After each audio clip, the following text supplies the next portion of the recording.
ইহুদিরা এসে দল পাকালো, চল মুহাম্মদকে আজকে প্রশ্ন করে আটকায় দিবে। কি প্রশ্ন করবি? ইহুদিরা বলে এমন প্রশ্ন জানা আছে এগুলোর কিছুই মুহাম্মদ জানে না। ইহুদিরা এসে হাজির, মুহাম্মদ আমরা কালিমা পড়ে মুসলমান হব, আল্লাহ রাসূল তো মহা খুশি, তাই আসো, তবে শর্ত আছে। কি শর্ত? 3টা প্রশ্নের উত্তর দিতে পারলে লাইন ধরে আমরা সব কালিমা পড়ে ফেলব। কোন 3টা প্রশ্ন বলো? তারা প্রশ্ন শুরু করলো। প্রশ্ন নাম্বার 1, মা হুয়া রূহ। মুহাম্মদ বলো তো রুহু কারে বলে? রুহু কি? রুহু কাকে বলে? প্রশ্ন নাম্বার 1, মা হুয়া রূহ। মুহাম্মদ বলো রুহু কারে বলে? এই যে রুহু, এটা দেহের মধ্যে ঢুকলে মানুষ নড়ে চড়ে, অ্যানিমেশন, জীবন্ত প্রাণবন্ত, আছে না নাই? এটা যখন চলে যায় আর লড়ে আর নড়ে চড়ে। 2 কান্দে ছিল যে তোমার 2 জনা পাহারা, তোমারে একলা থুইয়া পালাইছে তাহারা। তোমার 8 কুঠুরি 9 দরজা বন্ধ, এবার হলো রে হলো মুখে আল্লাহ রসুল সবে বলো। দুয়ারে আইসাছে পালকি, নাই হরি গাও তোলো রে তোলো, মুখে আল্লাহ রসুল সবে বলো, ও মুখে আল্লাহ রসুল সবে বলো। ঠিক কি না? আমাদেরকে একলা ফেলে যখন রুহু চলে যায়, দেহে কোনো নাড়াচাড়া নাই। ইহুদিরা বলল প্রথম প্রশ্ন রুহু কারে বলে বলো। 2 নাম্বার প্রশ্ন, মান হুম আসহাবুল কাহাফ। আসহাবে কাহাফ সম্পর্কে কি জানো? কি জানো বলো। গুহাবাসী, গুহাবাসীদের সম্পর্কে কি জানো? অনেক আগে তারা এসেছিল পৃথিবীতে। 3 নাম্বার প্রশ্ন, মান হুয়া যুলকারনাইন। যুলকারনাইন সম্পর্কে কি জানো বলো। প্রশ্ন কয়টা? প্রথম প্রশ্ন কি সম্পর্কে? রূহ। দ্বিতীয় প্রশ্ন আসহাবে কাহাফ। তৃতীয় প্রশ্ন যুলকারনাইন। আল্লাহ রাসূল সাল্লাল্লাহু আলাইহি ওয়াসাল্লাম বললেন গাদান উজিবুকুম। তাফসীর ইবনে কাসিরে এসেছে, তিনি উত্তর দিলেন গাদান উজিবুকুম, আই উইল আনসার টুমরো। আগামীকাল উত্তর দিব। কারণ জানেন না তো কি করে বলবেন, আর না জানলে উনি বানায় কিছু বলেন? কারণ কোরআন তো পরিচয় দিয়েই দিল, তিনি মন গড়া কখনো কিছু বলেন। কাল উত্তর দিব। ওরা আগামীকাল উত্তরের জন্য হাজির, কিন্তু ওহী আসে নাই, উনি বলতেও পারে না। বিশ্বনবী আবার বললেন গাদান উজিবুকুম, আগামীকাল দেব। তারপরের দিন ইহুদিরা এসে হাজির, বিশ্বনবী উত্তর করতে পারেন না। বিশ্বনবী আবার বললেন গাদান উজিবুকুম, আগামীকাল বলে দেব। আগামীকাল ওরা এসে হাজির, তৃতীয় দিনও তিনি পারেন না। এসে হাসাহাসি শুরু করছে, এই মক্কার লোকেরা দেখো, এই লোকটা এতদিন তোমাদেরকে ভুল বুঝাইছে। এই লোকটা এতদিন বলেছে তিনি নবী। তিনি যদি নবী হতো তিনি তো প্রশ্নের উত্তর করতে পারতো, পারে না কেন? পারে না কেন? এটাই প্রমাণ করে তিনি নবী নয়। তিনি যদি পারতো উত্তর দিয়ে দিত। আপনারা এদিকে তাকান কেন? ডানে কি অ্যাম্বুলেন্স যাচ্ছে, তো আপনাদের কি হয়েছে? আপনারা এদিকে তাকান। তিনি যদি জানতেন তাহলে তো উত্তর দিতেন, পারেন না কেন? 3 দিন 4 দিন, আহা, নবীও লজ্জায় অসহায়, উত্তর দিতে পারেন না। টানা 15 দিন। টানা কয় দিন? ওহী আসে নাই, নবী উত্তরও দিতে পারে না। আল্লাহ রাসূল সাল্লাল্লাহু আলাইহি ওয়াসাল্লামের জন্য এত বিব্রতকর পরিস্থিতি আর কখনো ছিল না। তিনি বারবার বলতেছেন কালকে বলবো, কিন্তু উত্তর আসে না। এর কারণ নবী ইনশাআল্লাহ বলে নাই। কি বলে নাই? নবীর মাধ্যমে, আমার পেয়ারা নবীর মাধ্যমে আমাদেরকে শিখানোর জন্য আল্লাহ 15 দিন ওহী নাজিল বন্ধ করলেন। চিল্লায় বলেন কয় দিন? এরপর আল্লাহ কোরআনের আয়াত নাজিল করলেন, ওয়ালা তাকুলান্না লিশাইইন ইন্নী ফাইলুন যালিকা গাদা ইল্লা আইয়াশা আল্লাহ। নবী গো, ভবিষ্যতের কোনো কাজের ব্যাপারে যদি কাউকে ওয়াদা দেন, ওয়াদা দেওয়ার আগে অবশ্যই ইনশাআল্লাহ বলে দিয়ে। নবীর মাধ্যমে আমরা শিখে গেলাম না? এবার আল্লাহ 3টা প্রশ্নের উত্তর জানায় দিলেন। ইয়াসআলুনাকা আনির রূহ কুলির রূহু মিন আমরি রাব্বি ওয়া মা উতীতুম মিনাল ইলমি ইল্লা কালিলা। দ্বিতীয় উত্তর জানায় দিলেন, আম হাসিবতা আন্না আসহাবাল কাহফি ওয়ার রাকিব কানু মিন আয়াতিনা আজাবা। 3 নাম্বার প্রশ্নের উত্তর আল্লাহ সূরা কাফে জানিয়ে দিলেন, ইয়াসআলুনাকা আন যিল কারনাইন কুল সাআতলু আলাইকুম মিনহু যিকরা। আল্লাহু আকবার। এবার নবী দাঁড়িয়ে গেলেন, বললেন কার কার উত্তর লাগবে আসো। রূহ হলো আল্লাহর আদেশ, আল্লাহর আদেশে ঢুকে আর আল্লাহর আদেশে বের হয়। আসহাবে কাফের 7 জন ছেলে ছিল, গুহার মধ্যে আল্লাহর ভয় ঢুকেছে। 309 বছর পরে আল্লাহ তাদেরকে আবার ঘুম থেকে জাগিয়েছে। জুলকারনাইন এমন একজন বাদশা, গোটা বিশ্বকে শাসন করেছে, তার শাসন ক্ষমতার কোনো কমতি ছিল না। সুবহানাল্লাহ, সুবহানাল্লাহ। তাহলে আমার নবী মন গড়া কথা বলে, তাই না? মন গড়া বলে? He was guided by wahy, he was guided by revelation. ওনার কাছে ওহী না আসলে, ওহী না নামলে তিনি কখনো কোনো কথা বলেন। তাহলে আমার নবীর 4 নাম্বার পরিচয়, তিনি মন গড়া বলে না, জেনে শুনে ওহীপ্রাপ্ত হয়ে বলে। সুবহানাল্লাহ পড়েন। এরপর কোরআন আমাদেরকে জানালো নবীর 5 নাম্বার পরিচয়, আমার নবী হচ্ছেন দিলদরিয়া, রহমতের নবী, দয়ার নবী, মায়ার নবী, ভালোবাসার নবী। আমার নবীর ভালোবাসার কমতি নাই। তিনি হলেন রাহমাতাল লিল আলামিন। তিনি কি? প্রথমে তিনি ছিলেন রাসূলুল্লাহ, তারপর তিনি শেষ নবী, তারপর তিনি মানুষ ছিলেন, তারপর তিনি আন্দাজে মন গড়া কিছু বলেন না। 5 নম্বরে কোরআন বলল তিনি রাহমাতাল লিল আলামিন। তিনি কি? আরো জোরে বলেন, সবাই বলেন। মুখস্থ হয়েছে? পরিচয় দিতে পারবেন না নবীর? তিনি কি? রাহমাতাল লিল আলামিন। ইন্ডিয়ান নায়িকাদের নাম তো খুব মুখস্থ। ক্যাটরিনা কাইফ, কি কঠিন নাম, আমার দাঁত ভেঙে যায়, পোলাপান কয়ে ফেলায়, ছোট্ট বাচ্চা। ক্যাটরিনা কাইফ, সালমান খান, আমির খান, অমিতাভ বচ্চন, কি কঠিন নাম, এগুলো মুখস্থ। রাহমাতাল লিল আলামিন বেরোয় না মুখ দিয়া। আওয়াজ করে বলেন রাহমাতাল লিল আলামিন। 5 নম্বরে কোরআন বিশ্বনবীর পরিচয় দিতে যে আমাদেরকে বলল, ওয়ামা আরসালনাকা ইল্লা রাহমাতাল লিল আলামিন। আয়াতটা পড়েন, ওয়ামা আরসালনাকা ইল্লা রাহমাতাল লিল আলামিন। নবী হে, আমি আপনাকে বিশ্ববাসীর জন্য রহমত করে প্রেরণ করেছি। আপনি গোটা বিশ্বের জন্য রহমত, রাহমাতাল লিল আলামিন, সমগ্র বিশ্ব জাতির জন্য রহমত। নাকি আল্লাহ বলছেন রাহমাতাল লিল মুসলিমিন, শুধু এই মুসলমানদের জন্য আপনি রহমত বলছেন? নাকি বলছেন রাহমাতাল লিল মুমিনিন, শুধু মুমিনদের জন্য রহমত? আল্লাহ কি বলছেন রাহমাতাল লিল মুসাল্লিন, শুধু এই মুসল্লিদের জন্য রহমত? আল্লাহ বলছেন কি? রাহমাতাল লিল নবী হে, O my prophet, I have sent you as a mercy for the entire universe. গোটা বিশ্বের জন্য আপনি রহমত, গোটা বিশ্বের জন্য, সবার জন্য আপনি দিলদরিয়া। এজন্য কোরআন বলল, লাকাদ জাআকুম রাসূলুম মিন আনফুসিকুম আজিজুন আলাইহি মা আনিতুম হারিসুন আলাইকুম বিল মুমিনিনা রাউফুর রহিম। যিনি আমার নবী, যিনি তোমাদের কাছে রাসূল হয়ে এসেছেন, আজিজুন আলাইহি মা আনিতুম, যেই জিনিসটা তোমাদেরকে কষ্ট দেয়, এই জিনিস মেনে নেয়া নবীর পক্ষে সম্ভব না। যে জিনিসটা আমাদের দুঃখ দেয়, ওইটা আমার নবী মেনে নিতে পারেন। হারিসুন আলাইকুম, তিনি তোমাদের কল্যাণকামী। বিল মুমিনিনা রাউফুর রহিম, মুমিনদের জন্য তিনি দিলদরিয়া। তার দিলের মধ্যে শুধু মায়া, তার জানের মধ্যে শুধু মায়া, প্রেম আর ভালোবাসা। চিল্লায় বলেন ঠিক কি না? সব নবীকে আল্লাহ একটা দোয়া করার সুযোগ দিয়েছেন। এই দোয়াটারে বলে দাওয়া মুস্তাজাবা। এই দোয়া করার সাথে সাথে দোয়াটা কবুল করে নেয় কে? মজার ব্যাপার হলো, দুনিয়ার বুকে সব নবীরাই ওই দোয়াটা করেই ইন্তেকাল করেছে। কোন নবী ওই দোয়াটা রাইখা দেন নাই। সব নবীকে আল্লাহ বললেন, নবী আপনাদের সবাইকে আমি একটা স্পেশাল চান্স দিব, স্পেশাল অফার, একটা দোয়া। কি লাগবে বলেন, যেটা যাবেন ওইটাই দিব। সব নবীরা পটপট করে টপ টপ করে দোয়াগুলো করে ফেলেছে, কেউ রেখে দেয় নাই।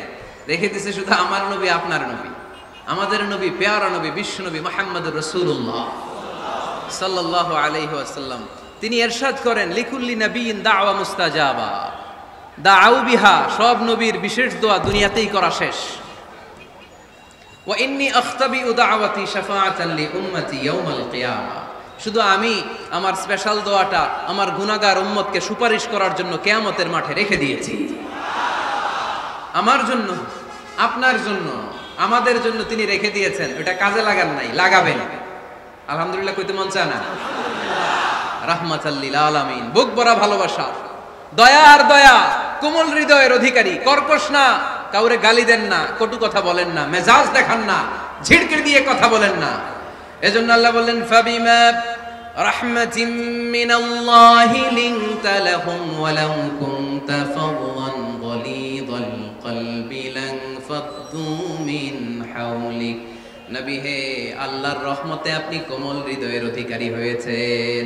আপনি যদি কর্কশ ভাষী হতেন, মেজাজওয়ালা লোক হতেন, এখন যেমনি কোনো জায়গায় গেলে আপনার পিছনে পিছনে লোকজন ঘুরে বেড়ায়, সবাই চলে আসে, আপনি মেজাজ দেখালে আপনার কাছেও কেউ কোনোদিন ঘেষতো না। রাসূল সাল্লাল্লাহু আলাইহি ওয়াসাল্লাম যেদিকে যেতেন চারদিক দিয়ে লোক ভিড় করত।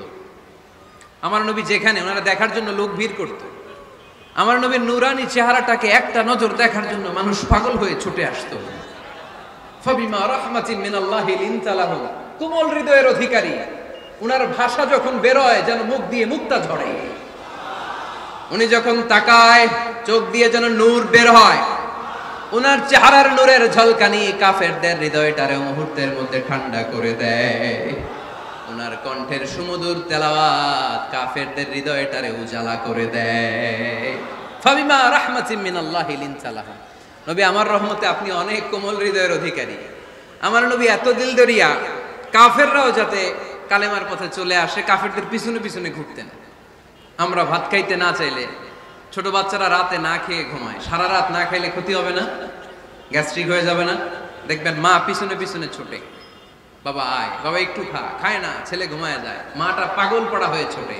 আমার নবীও মক্কায় একটা কাফেরের জন্য জাহান্নামের আগুনে না পড়ে ওদের জন্য পাগল হয়ে পিছনে পিছনে ছুটতেন, পিছনে পিছনে যেতেন। আল্লাহ বললেন নবী ফালা আল্লাকা বাখিউন নাফসাকা আলা আসারিহিম ইল্লাম ইউমিনু বিহাযাল হাদিসি আসাফা। নবী হে, আপনি ওদের ভালোর জন্য ওদের পিছনে ছুটতে ছুটতে, বসে যান বসে যান, ওদের পিছনে ছুটতে ছুটতে আপনি তো আপনার জানটারে শেষ করে দিবেন।